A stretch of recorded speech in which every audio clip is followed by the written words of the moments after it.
Olá, a graça e a paz do nosso Senhor Jesus Cristo seja com todos vocês. E agora eu compartilho com vocês as minhas percepções de Gênesis 45. E diz assim o texto: Então José não se podia conter diante de todos os que estavam com ele, clamou: Fazei sair daqui a todo varão. E ninguém ficou com ele quando José se deu a conhecer a seus irmãos. Aqui ele, mais uma vez, até me emociona um pouco, porque é uma sabedoria muito grande, né? Ele preservou seus irmãos, apesar dos irmãos terem feito atrocidades com ele, ele preservou os irmãos e pediu para que todos se retirassem e fez ali um momento íntimo. Quando ele pensou, é como a gente vai tratar um assunto de família hoje, né? Algumas famílias, né? Que tem umas que não se preservam e não tratam seus assuntos entre quatro paredes, dentro de sua casa, de maneira íntima, né? Expõem para todo mundo ficar sabendo, até para outros parentes, né? E não é uma maneira correta que a gente vê, a exemplo de José, tira todo mundo e fica só ele e os irmãos. Isso é algo de exemplo quando a gente tem problema na nossa casa, com a nossa família. Independente se você tem parentes, não envolva parentes. Eles não precisam saber de tudo. Aliás, eles não precisam saber de nada do que acontece na sua casa. Isso ajuda você a se preservar. E no momento como esse, José estava muito emocionado, né? Os irmãos estavam ali aflitos, estavam com medo, e ali você pode dizer coisas que depois das quais você pode se arrepender. Pessoas podem dar opiniões que não são pedidas e também não são sábias e não cabe para aquele momento. Todo mundo quer saber resolver os problemas dos outros. É muito fácil resolvermos problemas alheios. Difícil é você ter compaixão, se colocar no lugar da pessoa e entender o ponto de vista dos envolvidos e tratar aquilo no secreto, tratar aquilo com um espírito de temor ao Senhor. E José aqui fez algo que serve de exemplo para nós até os dias de hoje. Assim que eu penso. Mas você pode pensar diferente, tá? Óbvio. Aí nós continuamos aqui. E levantou a sua voz em choro, de maneira que os egípcios o ouviam e a casa de Faraó o ouviu. Eu penso que nessa hora, os irmãos ali já não entendiam mais nada. Manda todo mundo sair e de repente ele começa a chorar copiosamente. Ele começa a gritar, a urrar. O choro dele já era ouvido pro lado de fora das paredes, onde, né, todos se retiraram, mas eles ouviam o choro dele. E aqui esse choro é um choro de dor. É um choro de alegria, é um choro de angústia, e é um choro de saber que tudo que veio na mente dele, acredito, à tona, foi o entendimento de que tudo aquilo que Deus fez foi para que ele estivesse exatamente naquele lugar, naquela hora, para que seus irmãos e a sua família fossem restaurados, né, os relacionamentos. Os relacionamentos que outrora, né, no passado, eram doentios, baseados em competição, em ciúme, em inveja, né, em desprezo, em palavras, que eu já li sobre isso, né, eles não mais falavam com ele gentilmente, as palavras eram duras e cortantes. Agora nós vamos para uma cena em que o relacionamento, as palavras, tudo é restaurado. Deus ainda salva a família de José da fome, da escassez. E nós vemos ali, aí ele começa a entender todo o projeto de Deus, por tudo que ele passou, estava sendo forjado nele um caráter, dons, talentos, habilidades para que ele chegasse até ali. Então, é um momento bonito, é um momento de humildade de José, porque tem pessoas que não se permitem chorar na frente das outras pessoas, não se permite tratar as suas emoções, Não deixa que Deus trate essas emoções, e o jeito que Deus trata não é o jeito que nós tratamos, o jeito que nós queremos ser tratados, é o jeito que Deus faz. E Ele, sem vergonha alguma, lança esse choro ali e derrama a sua alma com todas as suas, com seus sentimentos, com todas as suas angústias aos pés de Deus e na frente de seus irmãos. Mas imagine que nesse momento os irmãos ainda não sabiam que era José. Também os irmãos só vão entender depois. Aí toda a revelação de sonhos que ele tinha, todo o que ele passou, fica claro para todo mundo. Todo mundo, porque Deus traz à luz todas as coisas. E tudo se torna claro, restaurado e novo. Aí continua aqui.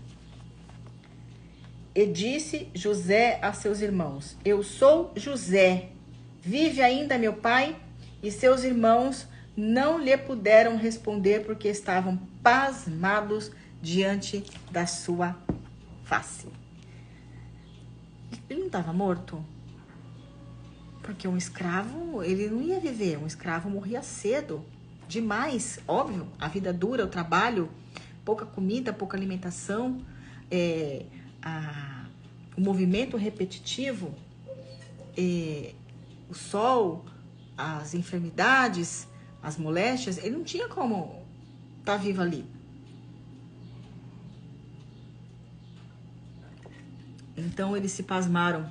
Eu imagino o tamanho da surpresa, o choque que eles tiveram, que além do irmão estar vivo, ele era o próprio faraó praticamente. Ele só estava abaixo do faraó.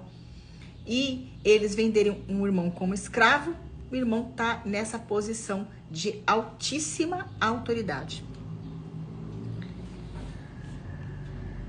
E disse José a seus irmãos: peço-vos, chegai-vos a mim. E chegaram-se. Então disse ele: eu sou José, vosso irmão, a quem vendeste para o Egito. Tá vendo? É eu mesmo. Eu fui vendido para o Egito e olha eu aqui. Olha onde eu estou. Né? Agora, pois, não vos entristeçais, nem vos pese aos vossos olhos por me haverdes vendido para cá, porque para a conservação da vida Deus me enviou diante da vossa face. É claro que aqui o projeto de Deus é sempre maior do que a gente pensa. A gente pensa na nossa família, mas Deus usou José como instrumento não só para restaurar a sua família, mas para trazer alimentos e organização e a sua sabedoria para várias nações. Para várias nações. E disse para eles, né? Olha, não fiquem pesando esse assunto, acusando um ao outro, nem fiquem remoendo mais esse assunto. Chega desse assunto, chega dessa história, vamos parar com isso, porque agora nós estamos diante do novo de Deus, nós estamos diante agora de outras possibilidades. E aqui você vê que o coração dele já havia perdoado os irmãos, porque só é capaz de falar esse tipo de coisa aquele que já liberou perdão. Ninguém diz assim, vamos esquecer esse assunto, vamos parar, se claro, com verdade, se não for perdão genuíno. Porque alguns dizem assim, eu perdoo, mas em cada oportunidade que tem, fica lançando aquilo no rosto da pessoa. Isso não é perdão. Isso não é perdão. O perdão genuíno, não que você vai ter amnésia, mas você vai lembrar, aquilo não vai te trazer mais dor, aquilo não vai te trazer mais constrangimento e você não vai lançar mais no rosto da pessoa. Você não vai ficar, olha, lembra? Não. Você não fica nessa armadilha de fingir que perdoou e fica nessa armadilha de Satanás, sempre relembrando e remoendo esse assunto. Porque aquilo que Deus deixa no passado, é passado. Vamos para outro novo e vivo caminho, que é Cristo Jesus. Porque já houve 2 anos de fome no meio da terra e ainda restam 5 anos que não haverá lavoura nem cega.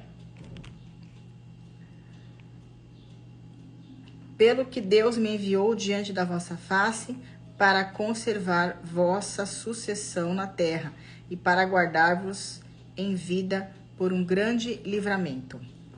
Assim não foste vós que me enviaste para cá, senão Deus, que me tem posto por pai de Faraó, e por senhor de toda a sua casa, e como regente em toda a terra do Egito.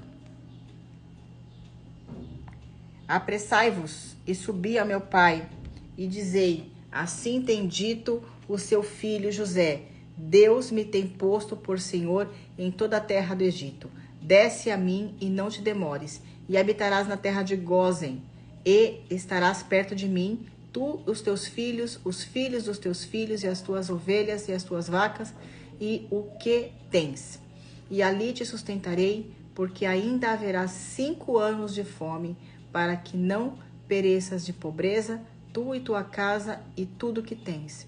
E eis que vossos olhos veem, e os olhos dos meus irmãos, do meu irmão Benjamim, que é minha boca que vos fala.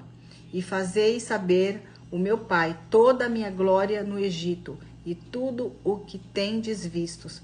Apressai-vos a fazer descer meu pai para cá.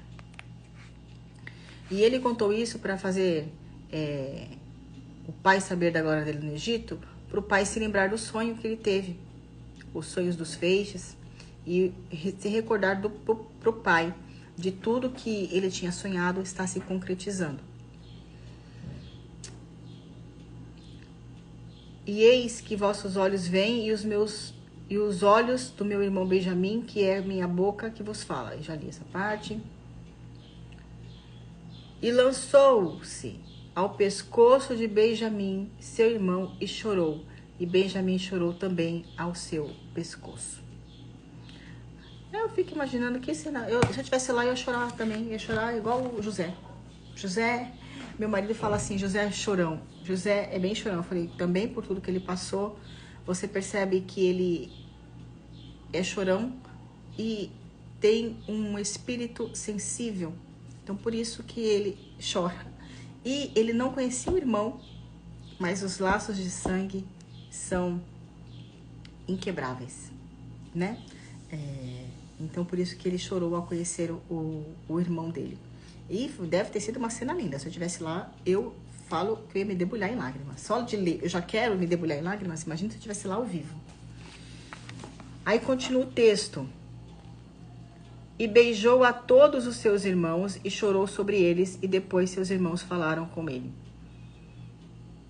E a nova ouviu-se da casa de Faraó, dizendo: os irmãos de José são vindos, e pareceu-lhe bem aos olhos de Faraó e aos olhos de seus servos. E disse Faraó a José: dize aos teus irmãos, fazei isto, carregai os vossos animais e parti, tornai a terra de Canaã. E tornai o vosso pai e a vossa família, e vinde a mim, e eu vos darei a melhor terra do Egito, e comereis da fartura da terra. José era tão querido por Faraó, que Faraó não se opunha a nada que José fazia. Até traz sua família, traz todo mundo, traz tudo aqui, que eu darei mesmo o melhor da terra para eles, eles vão ficar aqui perto de você, não tem problema. Porque Faraó prosperava tanto por causa de José, que perder José era perder tudo que ele tinha, toda a prosperidade que ele tinha. E José, apesar de ter tudo isso, nós vemos que José foi fiel, coordenou tudo com fidelidade, a ponto de que ele era reconhecido por todos, todos lhe obedeciam, não somente porque o Faraó disse para obedecê-lo, mas você percebe que havia respeito nas pessoas que o serviam, porque havia sobre ele a unção e autoridade do Senhor. Essa era a maior marca de José.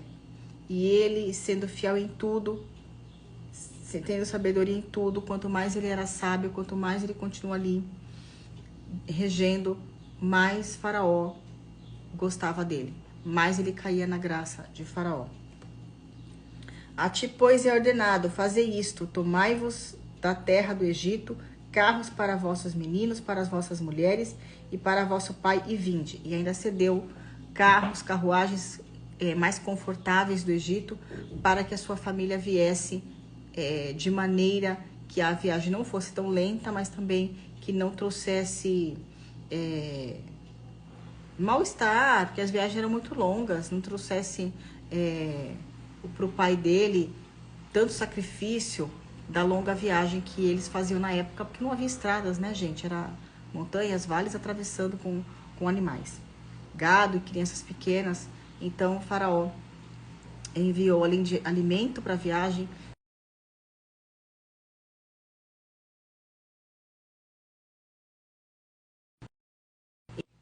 e o texto continua: e não vos pese coisa alguma das vossas alfaias, porque o Senhor de toda a terra do Egito, porque o melhor de toda a terra do Egito será vosso. E os filhos de Israel fizeram assim, e José deu-lhes carros conforme o mandado de Faraó. Também lhes deu comida para o caminho.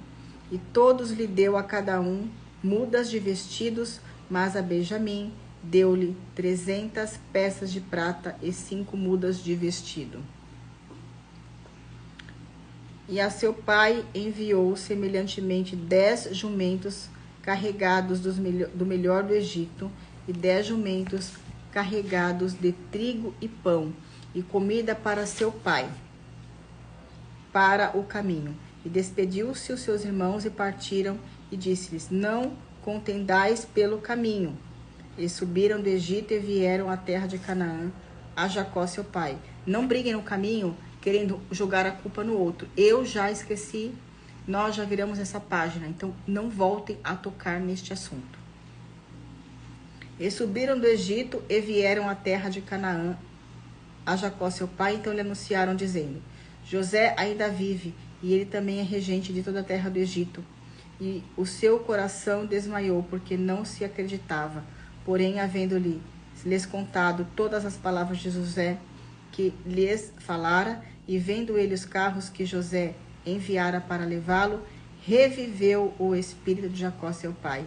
E disse Israel: basta, ainda vive meu filho, eu irei e o verei antes que morra. Ai, gente, eu me emociono, tô aqui emocionada. Que cena maravilhosa. Que restauração o Senhor trouxe para essa família, para essa casa, para esse tempo. E para a vida de Israel, Deus não permitiu que ele morresse em tristeza, porque ele amava Benjamim. Mas se a gente perder um filho, mesmo que ele tivesse morrido de verdade, um pai e uma mãe sempre carrega aquele luto no seu coração por um filho. Sabendo que seu filho está vivo, nossa, imediatamente ele já se alegrou, já se reanimou e já queria, sabe, como nós mesmos. Então Deus faz uma obra sempre completa sobre nós. E essa história é muito bonita, muito maravilhosa. Eu desafio você a ler ela depois com mais calma, buscando mais revelação do Senhor e buscando esse Deus na sua vida.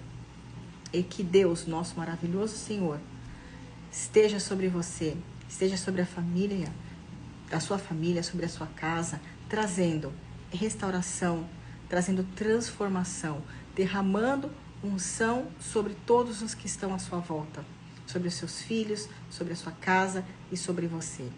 Eu agradeço que você me acompanhe até aqui e tenha uma ótima semana na presença desse Deus. Obrigada.